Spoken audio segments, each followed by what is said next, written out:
Coming up on this episode of NPS Now, NTC students train with Norfolk police officers. Green readers teach children about protecting the environment. And Campostella students receive special awards for their hard after-school work. All that and more next on NPS Now.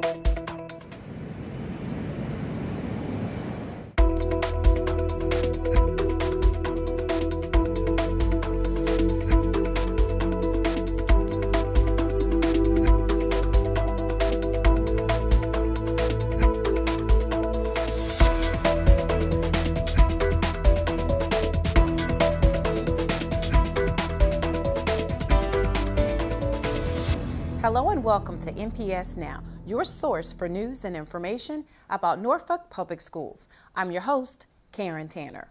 The Criminal Justice Explorers Academy at NTC offers students an up-close look at how law enforcement works in Norfolk. Here's Amanda Verrata with the story. Criminal justice students at Norfolk Technical Center experienced numerous aspects of law enforcement during their Explorers Academy.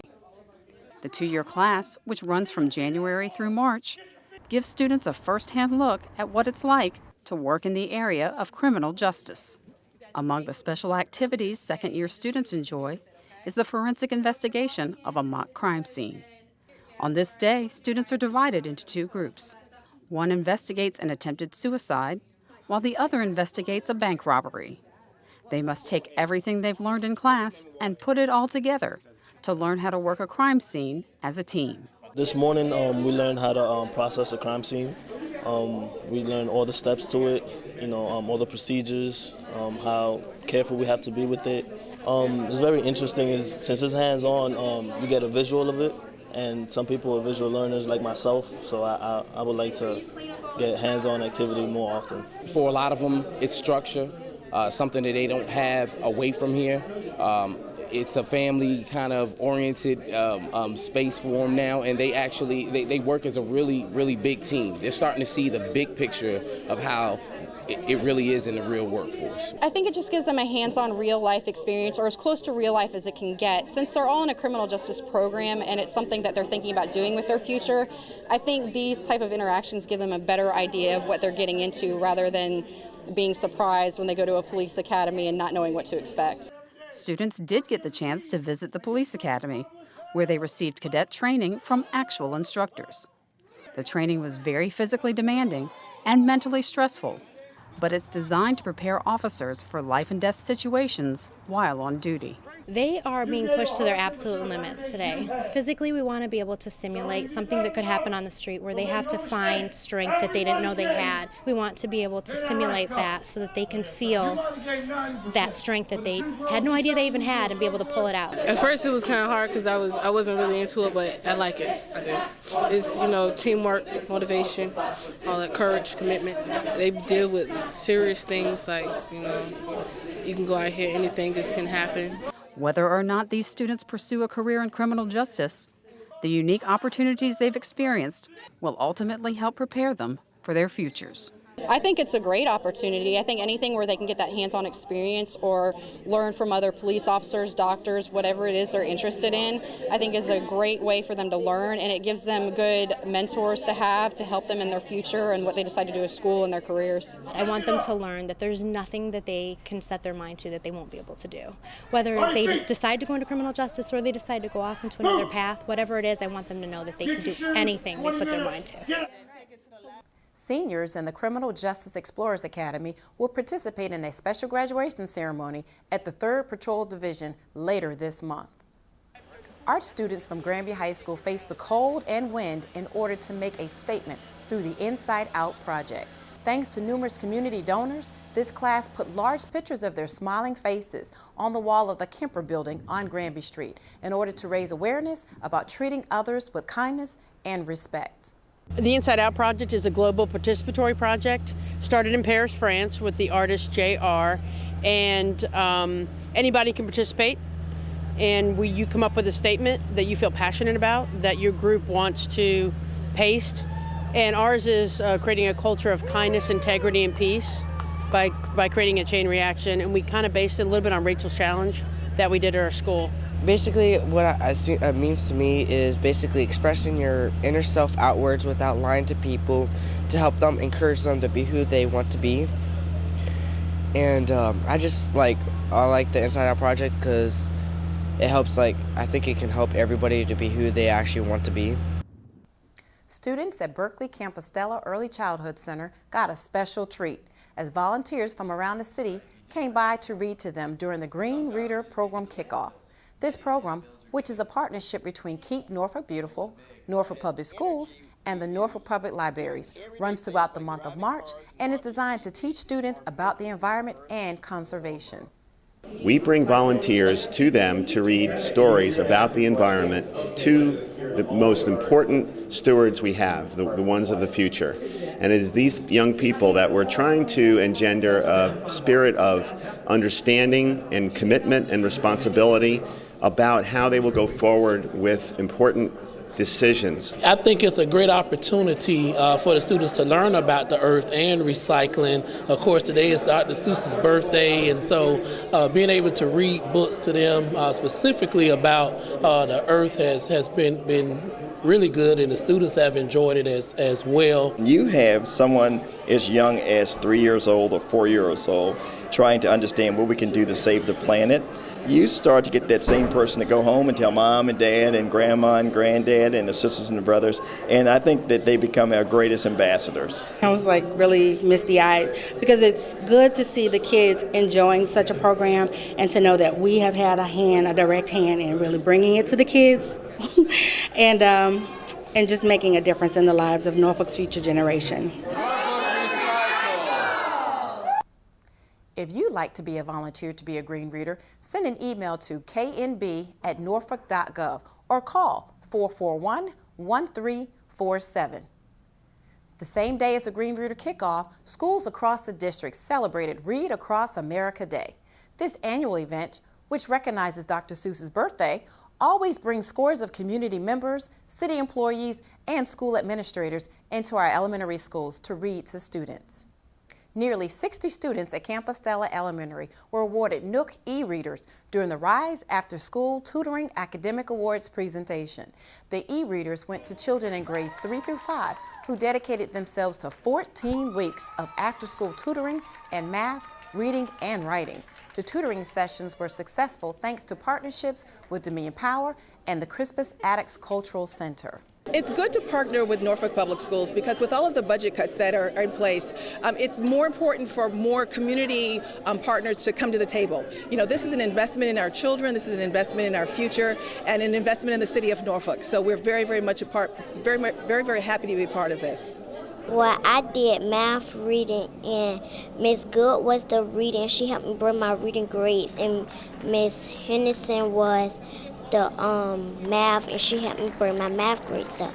I get to learn more, and I wanted to participate in Forgetting the Nook.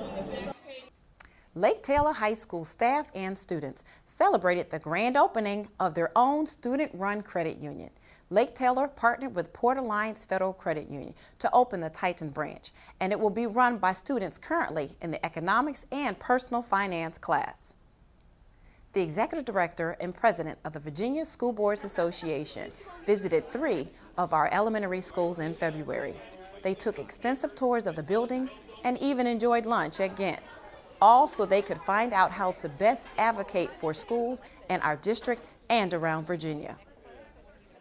We're doing a president's tour around the state and just taking a look at some of the districts in the state of Virginia because we all have different strengths, we all have different challenges, and just to see what we as a state association can help our local districts with and what best practices they may have that they can share with other districts around the state. I've seen a lot of different things. I've seen some extreme challenges in diversity and very low socioeconomic percentages, but I've also seen a lot of great things happening in the classrooms. Very excited children, very eager to be there, happy to be in school, happy to be learning, and very pleasant environment. The school board for the city of Norfolk will hold its monthly board meeting on Wednesday, March 19th. The informal work session will begin at 4 and will be aired live on Channel 47 and the NPS website. The formal session is at 7 on the 12th floor of the School Administration Building. Both sessions are open to the public. If you have any great story ideas or events happening at your school, please be sure to contact us at npsnews@npsk12.com. And coming up next, exciting NPS sports action. Stay tuned.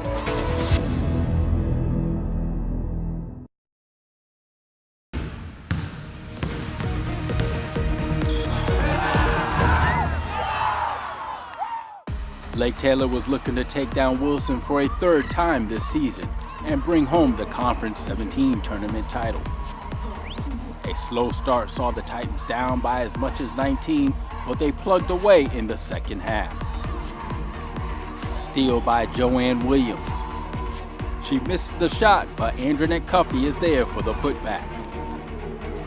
Here, India McKinney cleans up the missed shot for the 2 points.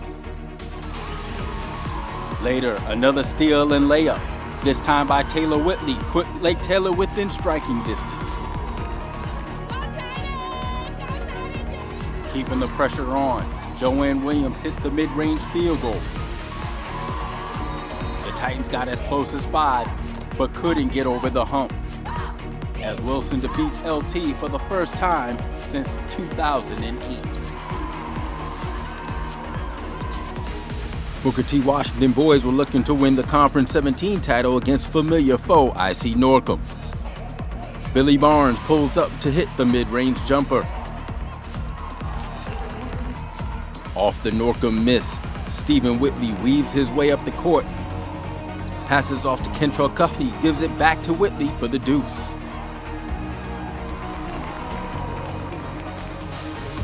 Here, Cuffey gets into the scoring column with a nice move using the glass. Jakeem Boyd uses his muscle to put up the lefty layup. A nip and tuck battle all the way to the end, but the Bookers came up a little short on this night, losing 50-45. So it was up to Maury to bring home a conference tournament title to the city. The girls had a tough task facing top-ranked Princess Anne. Here, Shanette Hicks shows why she's one of the top players in the state with the block and the finish. Kayla Aragi shows her skills with the nice move with the left hand. Tiffany Daniels receives the pass to put 2 on the board. Maury working it around as Keishana Sutton knocks down the triple.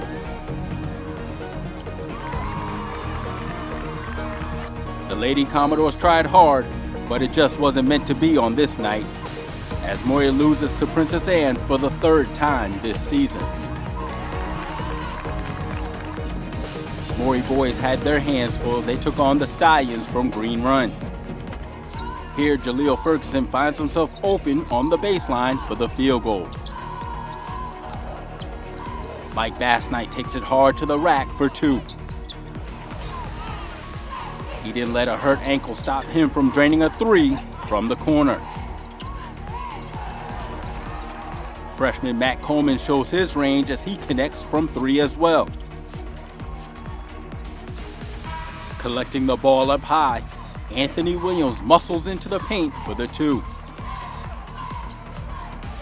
A nice drive here by David Reed put the Commodores up, but they couldn't hold off Green Run, as the Stallions take the tournament title 58-52. All 4 of these teams qualified for postseason play. Let's take a look at the results.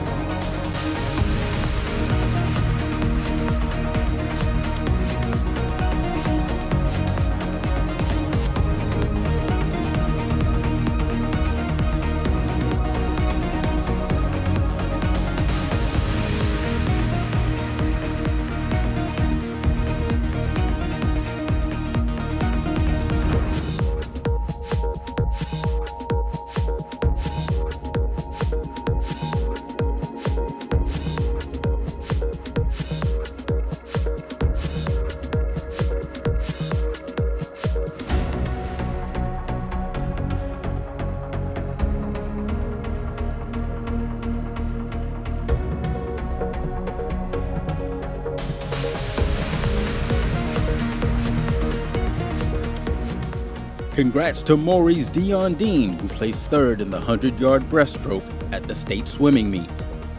Maurice boys' 200-yard medley relay placed fifth. Also placing in states was Jordan Flood. The Maurice senior won third place in the 220-pound weight class.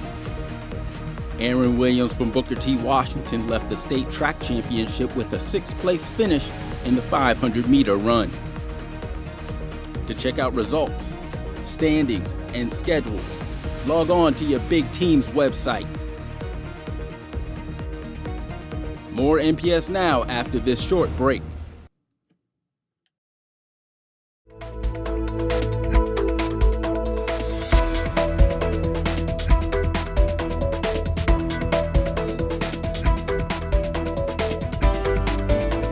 Welcome back to NPS Now. With us today is Marquita Sykes, Family Support Services Specialist, and Dr. Veronica Haynes, Site Coordinator for Camp Young. Welcome, ladies, to NPS Now.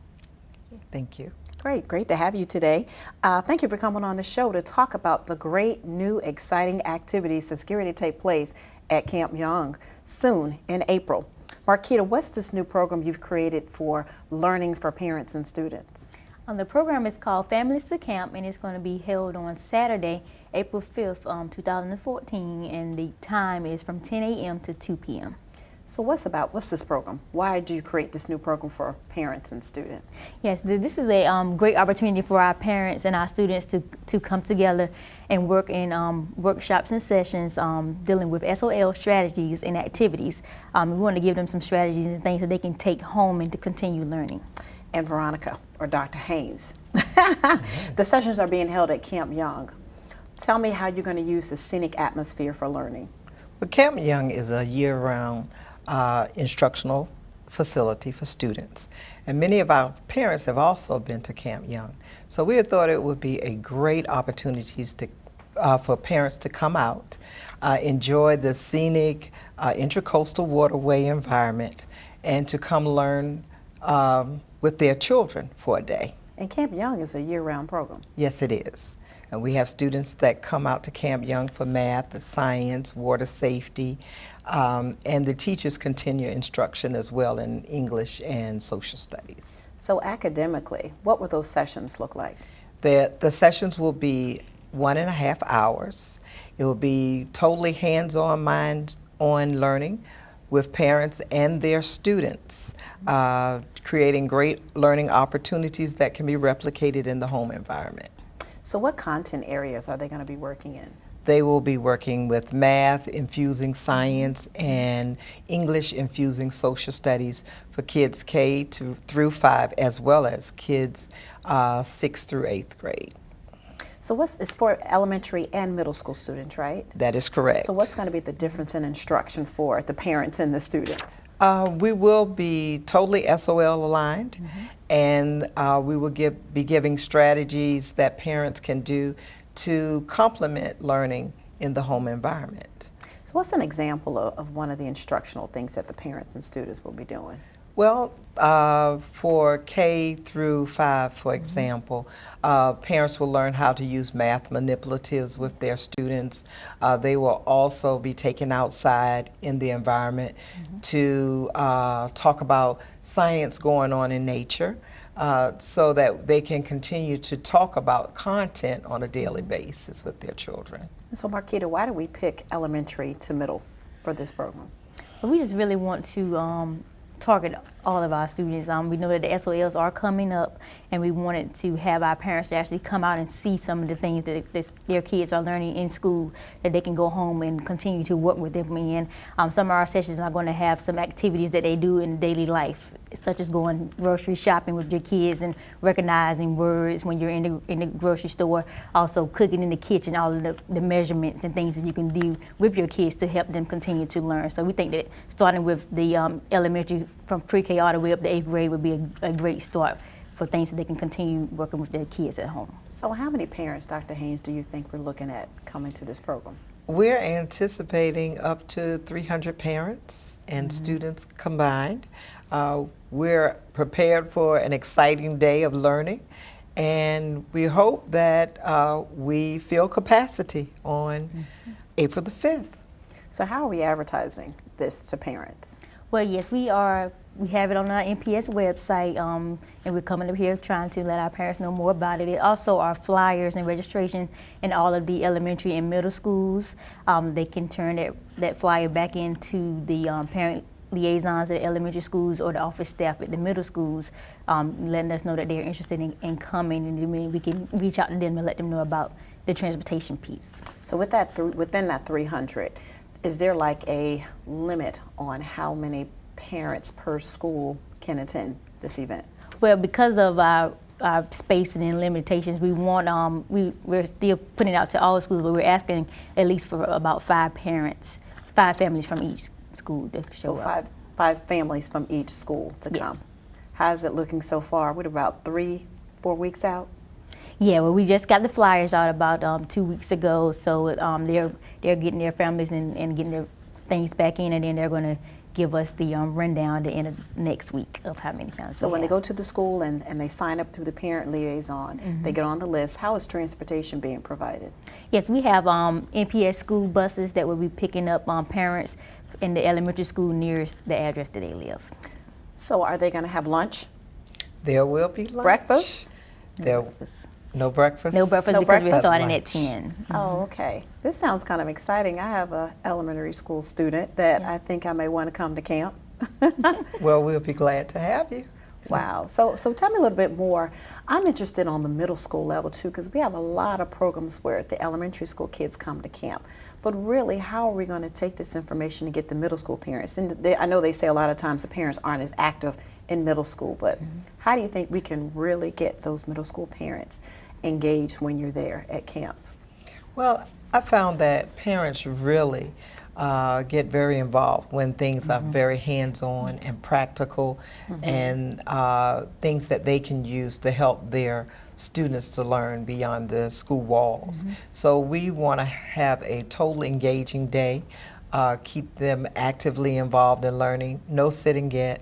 It's all hands-on and minds-on, where the parents and the students will talk together, working to solve real-world problems. And Camp Young is a beautiful facility. I've been there several times, and you have to go outside. Yes. So what are some activities they're going to be doing outside? Well, we'll probably be having parents and students use our iPads to identify leaves, and we'll do some measurement activities outside, simulate predator-prey relationships. So it's going to be a very active and engaging day, and we're excited to have the parents there on grounds. Now, also, will the parents be swimming, or is it strictly just the outdoorsy and inside type of classes? Just outdoorsy and inside. That could be interesting. No Yet swimming fun. then. No swimming on that day, but we will keep them active. Right, and that transportation, everyone, they can ride the bus, right? Even the middle and the elementary schools, they can all ride the bus. Yes. So if they wanted to drive, could they drive separately? They can drive separately. We are encouraging bus transportation just because of the parking lot not being very huge, but they can drive if they need to. And we do, like I said, we have activities where parents and students come to, well, not all the time, but they do come to camp every year to do different activities with their kids. That's correct. What makes this so different? Well, I think what makes this different is the fact that parents will be working along with their students. It'll be a little different than the most parent universities where there are sessions for parents and then there are sessions for students. But these sessions will have the parents working alongside their students, so they get a better feel of what these activities should look like and how they should be implemented, so that they will feel a little more comfortable about replicating them once they get back home. And that would have been my next question. How is it different from parent university? And it looks to me that it's more intimate. That's just more hands-on, more together, more closed in, not large numbers, but it is a lot of people. Right. But it's more time for intimate learning with the parent and the student. Wow, I'm excited. I think I'm going to sign up and go. Great. Yeah, so are you all trying to do this as an annual event, or? We would love to have this as an annual event. I think what we would do is, the more parents that we have come out and the more success we have, we'll definitely talk about planning to continue to do this. Good. Well, give us the phone number if a parent's watching and they didn't have an opportunity to go past the school and they want to participate. What's the name and phone number that they can reach to ask questions about this event? Okay. Well, they can call me. My name is Marquita Sykes at 757-628-3944, and that's the Office of Early Learning / Title I. And as you stated, they could also call the school and talk to the parent liaisons. So they can sign up through the school, parent liaisons. What's the deadline? We're asking everyone to sign up by March 14th, which is next Friday. So by March 14th, which is coming Next Friday. soon. Okay, great. I want to thank you both for coming on and talking about Camp Young and Families to Camp. And hopefully the phones will ring. You'll get emails and you get the parents to sign up and come to this great scenic opportunity at Camp Young. Thank you, ladies, for joining me. Thank you for having us. Thank you. And we want to thank you for watching NPS Now today. It airs weekly on WNPS Channel 47, or you can watch us online at www.npsk12.com. Again, thank you for watching NPS Now.